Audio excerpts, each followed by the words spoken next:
Hi friends, నేను మీ Bhavani. Welcome to Bhavani వంటిల్లు. ఈరోజు అధిక బరువు మరియు పొట్ట చుట్టూ ఉండే కొవ్వును అలాగే మన శరీరంలో వేడిని తగ్గించే సబ్జా వాటర్ ఎలా తయారు చేసుకోవాలో ఈ వీడియోలో చూద్దాం.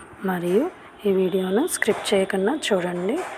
ముందుగా ఒక గ్లాసులో చల్లని వాటర్ని తీసుకొని నైట్ నానబెట్టుకున్న సబ్జా గింజలను ఈ వాటర్లో యాడ్ చేసుకోవాలి.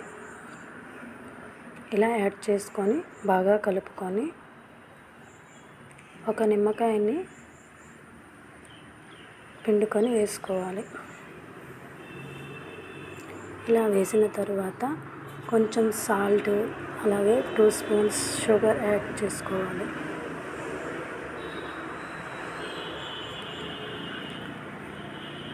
ఇలా వేసిన వాటిని బాగా కలుపుకొని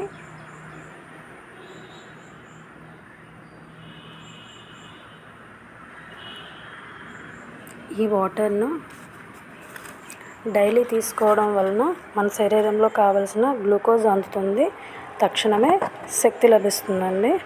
అలాగే బరువు తగ్గాలనుకునే వారు షుగర్కి బదులు తేనె కలుపుకొని తాగితే చాలా మంచిదండి. Okay friends, healthy and tasty sabja water మీకు నచ్చినట్లయితే లైక్ చేసి షేర్ చేసుకోండి.